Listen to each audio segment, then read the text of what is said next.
তাবলিগে গিয়ে আমের বাগান দেখেন পটুয়াখালীর কুয়াকাটার ইসাহাক মুন্সি। তখন শখ জাগে তার। তাবলিগ থেকে ফিরে পরের বছর বাড়ির আঙিনায় আম চাষ করেন তিনি। এতেই রীতিমতো বাজিবাদ করেছেন এই কৃষক। এক গাছ থেকে বিক্রি করেছেন প্রায় লাখ টাকার উপরে। শুধু তাই নয়, শখের বসে আম বাগান করে এখন পুরো এলাকার আমের চাহিদা মেটান। এমনকি উপজেলা জুড়ে কুয়াকাটার আম নামে খ্যাতি পেয়েছে।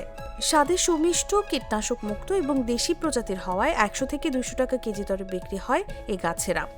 একটি গাছ থেকে পেয়েছেন প্রায় 40 মণ আম। গাছটি ছাড়াও বাড়ির আশপাশে 3 থেকে 4 একর জায়গায় চাষ করেছেন 200টির বেশি আম গাছ, যার মধ্যে আছে ফজলি, ল্যাংড়া, আশ্বিনা, হিমসাগর, লগ্না, কিউজাই, ব্যানানা ম্যাঙ্গো সহ নানা প্রজাতির আম।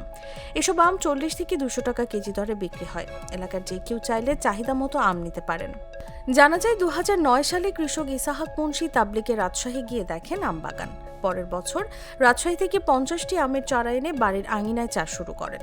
সব মিলিয়ে তিনি প্রতি বছর 5 থেকে 6 লাখ টাকা আম বিক্রির স্বপ্ন দেখছেন। প্রতিবেশী মোহাম্মদ ইলিয়াস হোসেন বলেন, আমাদের এখন আর উত্তরাঞ্চলের আমের জন্য অপেক্ষা করতে হয় না, কারণ এখন এলাকায় পর্যাপ্ত আম উৎপাদন হয়। আমাদের যতটুকু প্রয়োজন এসব বাগান থেকেই কিনে নিই।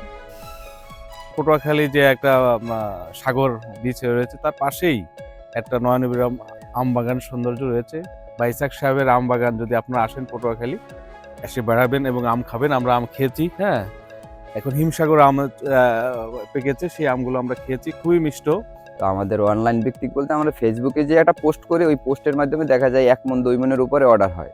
সেই অনুপাতে আমরা এখন পর্যন্ত আর তুলনামূলক গ্রাহককে সম্পূর্ণভাবে আম পৌঁছাইতে পারি না। হয়তো 5 কেজি অর্ডার দিলে তাকে 2 কেজি দিতে পারতেছি, আবার 10 কেজি অর্ডার দিলে তাকে 5 কেজি দিতে পারতেছি। ইসাহাক মুন্সি জাগো নিউজকে বলেন, আমার বাড়ির আঙিনার একটি গাছ থেকে এরই মধ্যে 1 লাখ টাকার বেশি বিক্রি হয়েছে। আরও যা আছে তা দিয়ে 10 থেকে 20 হাজার বিক্রি করতে পারবো। এটা পুরনো গাছ হলেও বাড়ির আশপাশে প্রায় 200টির মতো 10 থেকে 12 প্রজাতির আম গাছ লাগিয়েছি। এখন অনেক মানুষ দেখতে আসেন, তারা ছবি তোলেন, আম নিয়ে যান, ফোন দিয়ে কুরিয়ার করতে বলেন। কলাপাড়া উপজেলা কৃষি কর্মকর্তা আরাফাত হোসেন বলেন, ইসাহাক মুন্সির বাগানে আমরা গেছি, তাকে সফল চাষি বলা যায়। কলাপাড়ায় গত 4 থেকে 5 বছরে আম চাষে পরিবর্তন এসেছে। আমি তাবলিগ জামাতে গেছিলাম রাজশাহীতে, ওখান থেকে বাগান দেখে আমার এটা অনুপ্রেরণা হয়েছে যে আমি একটা বাগান করব। এই গাছটা প্রতি বছর 30-40 মণ আম হয়। এবছরও আমার মনে হয় যে 40-50 মণ আম হবে। এবছর প্রচুর আম উৎপাদন হয়েছে। 200টি ছোট বড় বাগান আছে। এতে ব্যবহৃত হয়েছে প্রায় 100 হেক্টর জমি। এবছর উপজেলায় সর্বমোট 300 মেট্রিক টনের বেশি আম উৎপাদনের সম্ভাবনা আছে।